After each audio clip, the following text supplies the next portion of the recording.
Hello everyone, एक बार फिर से आप सभी का स्वागत है आपके अपने यूट्यूब चैनल पर। आज के इस वीडियो में यूपी पुलिस कांस्टेबल भर्ती परीक्षा 2024 के लिए हिंदी के कुछ महत्वपूर्ण प्रश्नों को देखेंगे। तो चलिए शुरू करते हैं। आज के क्लास का पहला प्रश्न है, निम्न में वसंत का पर्यायवाची नहीं है। ऑप्शन ए ऋतुराज, ऑप्शन बी कुसुमाकर, ऑप्शन सी पराग, ऑप्शन डी ऋतुपति। तो इसका जो आपका करेक्ट ऑप्शन हो जाएगा, आपका ऑप्शन सी पराग करेक्ट हो जाएगा। पराग वसंत का पर्यायवाची नहीं है, पराग खुशबू का पर्यायवाची है।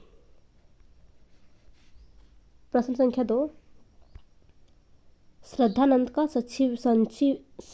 का संधि विच्छेद क्या होगा। ऑप्शन ए श्रद्धा प्लस आनंद, ऑप्शन बी श्रद्धा प्लस आनंद, ऑप्शन सी श्रद्ध प्लस धनंद, ऑप्शन डी श्रद्ध प्लस आनंद। तो इसका जो आपका करेक्ट ऑप्शन हो जाएगा, आपका ऑप्शन बी श्रद्धा प्लस आनंद करेक्ट हो जाएगा। प्रश्न संख्या 3, निम्नलिखित शब्दों में विदेशी शब्दों को पहचानिए। Option A glass, option B अचल, ऑप्शन सी अक्षर, ऑप्शन डी छाता। तो आपका ऑप्शन फर्स्ट ग्लास करेक्ट हो जाएगा। प्रश्न संख्या 4, निम्नलिखित विशेषणों में से संज्ञा को पहचानिए। ऑप्शन ए आसमानी, ऑप्शन बी नियमित, ऑप्शन सी पाश्चात्य, ऑप्शन डी अनुशासन। तो आपका जो करेक्ट ऑप्शन हो जाएगा, आपका ऑप्शन डी करेक्ट हो जाएगा, अनुशासन। प्रश्न संख्या 5, निम्नलिखित में से कौन सा शब्द तद्भव है। ऑप्शन ए पक्ष, दूसरा पक्षी, ऑप्शन सी पतन, ऑप्शन डी पत्ता। तो आपका ऑप्शन डी पत्ता करेक्ट हो जाएगा। प्रश्न संख्या 6, निम्नलिखित में से कौन सा शब्द तत्सम है। ऑप्शन ए 16, ऑप्शन बी शोभन, ऑप्शन सी सोता, ऑप्शन डी 16। तो आपका ऑप्शन बी शोभन करेक्ट हो जाएगा। प्रश्न संख्या 7, निम्नलिखित में से कौन सी प्रेमचंद्र की कृति नहीं है। तो आपका ऑप्शन डी करेक्ट हो जाएगा, मैला आंचल प्रेमचंद्र जी की कृति नहीं है। मैला आंचल फरेश्वरनाथ रेणु की कृति है। आपका कर्मभूमि, मानसरोवर, शतरंज के खिलाड़ी, गबन, नमक का दरोगा आदि मुंशी प्रेमचंद्र जी की कृति है। प्रश्न संख्या 8, अति का भला न बरसना, अति की भली न धूप लोकोक्ति का अर्थ है। तो आपका ऑप्शन सी किसी भी बात या वस्तु का अधिक होना ठीक नहीं। प्रश्न संख्या 9, शुद्ध वाक्य का चयन करें। तो आपका जो करेक्ट ऑप्शन हो जाएगा, आपका ऑप्शन सी अनेक निरपराध दंड के भागी हुए।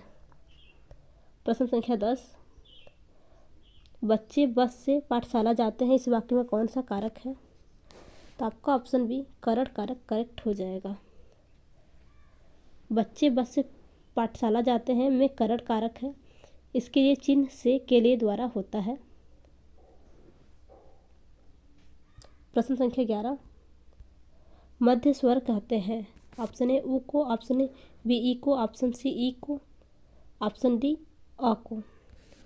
तो आपका जो करेक्ट ऑप्शन हो जाएगा, आपका ऑप्शन डी करेक्ट हो जाएगा, अ को।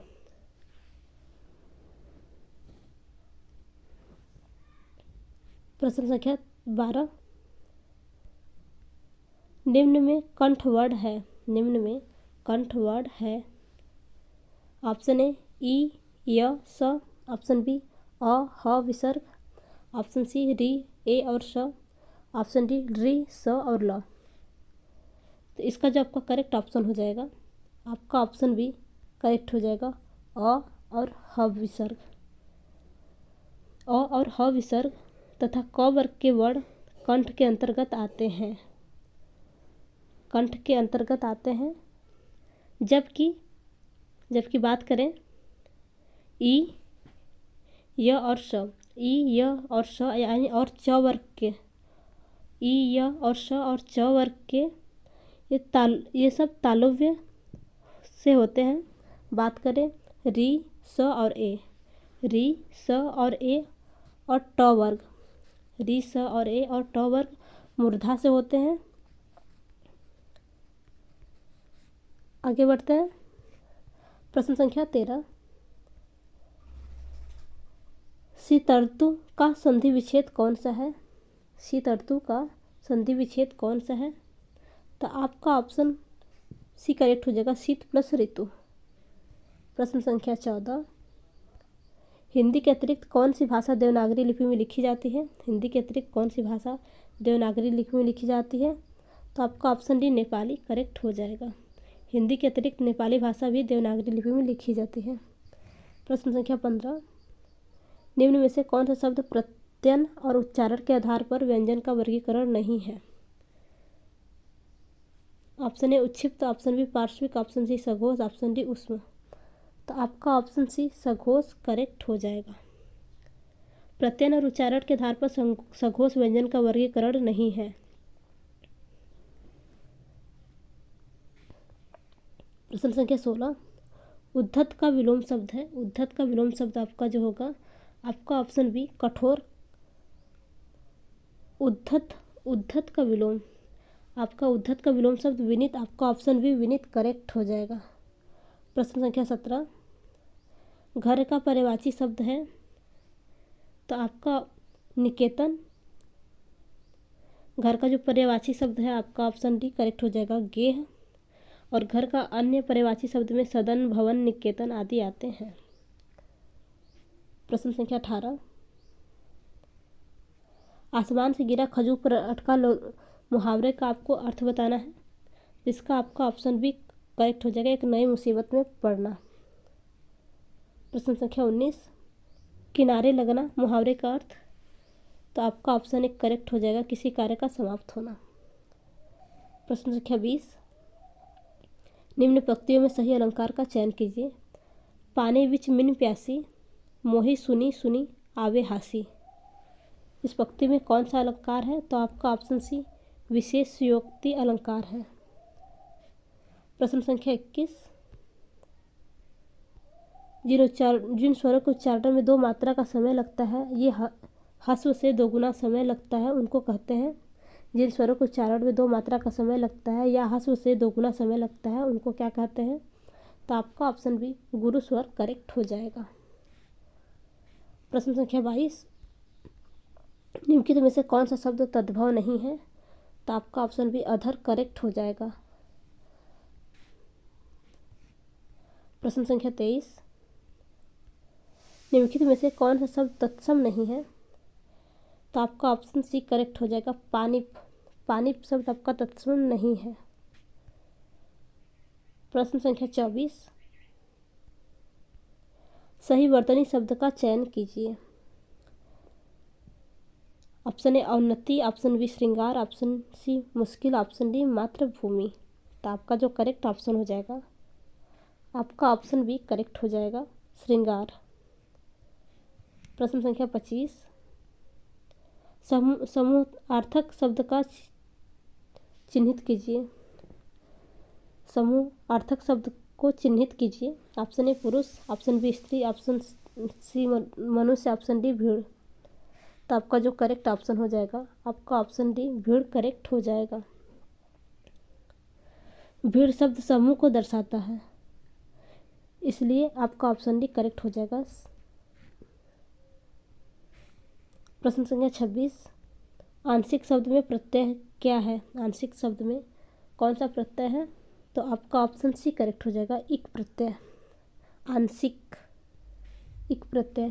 प्रश्न संख्या 27, निम्नलिखित में से कौन सी पुस्तक प्रेमचंद्र द्वारा लिखित नहीं है? आपका ऑप्शन बी पराजय करेक्ट हो जाएगा। आपका ऑप्शन बी पराजय करेक्ट हो जाएगा। पराजय पुस्तक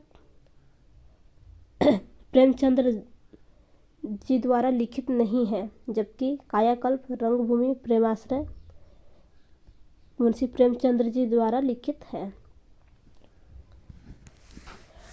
आपकी पराजय पुस्तक उपेंद्र नाथ अस्क द्वारा लिखित नाटक है।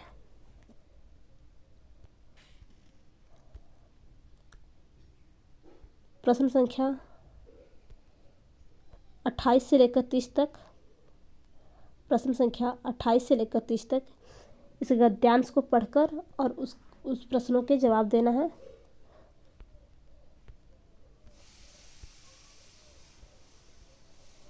अनंत रूपों में प्रकृति हमारे सामने आती है, कहीं मधुर सुसज्जित या सुंदर रूप में, कहीं रूखे बेडौल या कर्कश रूप में, कहीं भव्य विशाल या विचित्र रूप में, कहीं उग्र कराल या भयंकर रूप में।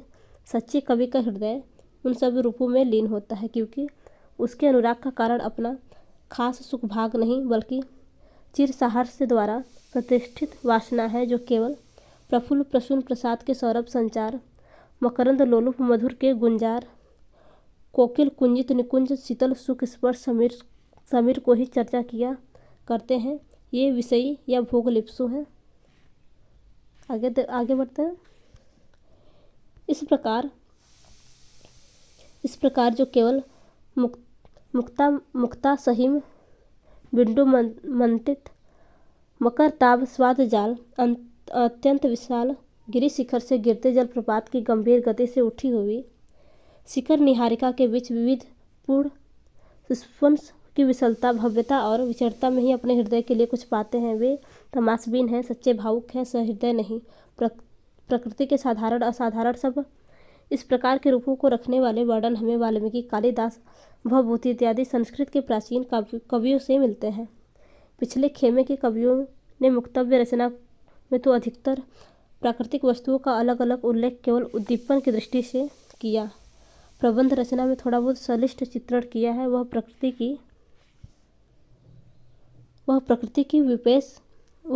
की विशेष रूप विभूति को लेकर ही है।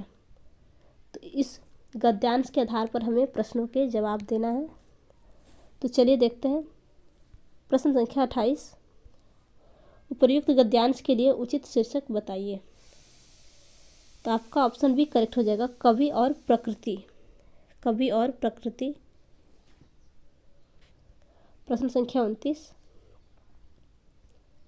उपर्युक्त गद्यांश के आधार पर बताइए कि प्रकृति के साधारण असाधारण सब इस प्रकार के रूपों में रखने वाले वर्णन हमें कहाँ देखने को मिलते हैं। तो आपका ऑप्शन डी, वाल्मीकि, कालिदास, भवभूति इत्यादि संस्कृत के प्राचीन कवियों में। इत्यादि संस्कृत के प्राचीन कवियों में। देखिए ये लाइन यहाँ पर है।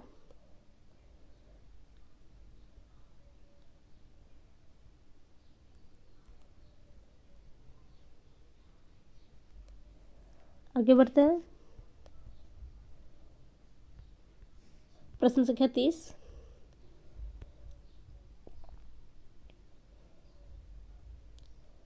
उपर्युक्त गद्यांश का संक्षेपण कीजिए। उपर्युक्त गद्यांश का संक्षेपण कीजिए। तो आपका ऑप्शन सी करेक्ट हो जाएगा। प्रकृति के दो रूप हैं, एक सुंदर, दूसरा बेडौल। सच्चे कवि का हृदय दोनों में रमता है, किंतु जो प्रकृति में बाहरी सौंदर्य का चयन अथवा उसकी रहस्यमयता का उद्घाटन करता रह गया वह कवि नहीं है। प्रकृति के सच्चे रूपों के चित्रण संस्कृत के प्राचीन कवियों में मिलते हैं। प्रबंध काव्यों में उसका श्रेष्ठ वर्णन हुआ है। आपका ऑप्शन सी करेक्ट हो जाएगा। प्रश्न संख्या 31, जिसमें कोई पद प्रधान नहीं होता तथा अन्य अर्थ प्रधान होता है वह होता है। जिसमें कोई पद प्रधान नहीं होता तथा अन्य अर्थ प्रधान होता है उसे कौन सा समास कहते हैं। तो आपका ऑप्शन डी, बहुव्रीहि समास करेक्ट हो जाएगा। प्रश्न संख्या 32, निम्नलिखित में से कौन सा शब्द पुल्लिंग है। निम्नलिखित में से कौन सा शब्द पुल्लिंग है। तो आपका ऑप्शन बी, व्यय करेक्ट हो जाएगा। व्यय शब्द पुल्लिंग है। प्रश्न संख्या 33, निम्नलिखित में से किस वाक्य में भविष्य काल है। निम्नलिखित में से किस वाक्य में भविष्य काल है। तो आपका जो करेक्ट ऑप्शन हो जाएगा आपका ऑप्शन फर्स्ट, मैं आपकी प्रतीक्षा करूँगा, यह भविष्य काल है। प्रश्न संख्या 34, प्रणदा के लिए अनेक शब्द हैं। प्राणदा के लिए अनेक शब्द हैं। तो जो आपका करेक्ट ऑप्शन हो जाएगा आपका ऑप्शन बी, जीवन देने वाली दवा। जीवन देने वाली दवा को प्रणदा कहते हैं। प्रश्न संख्या 35, गृहविहीन बेघर किस शब्द के अनेकार्थी हैं। गृहविहीन बेघर किस शब्द के अनेकार्थी हैं। आपका ऑप्शन सी, अगेह करेक्ट हो जाएगा।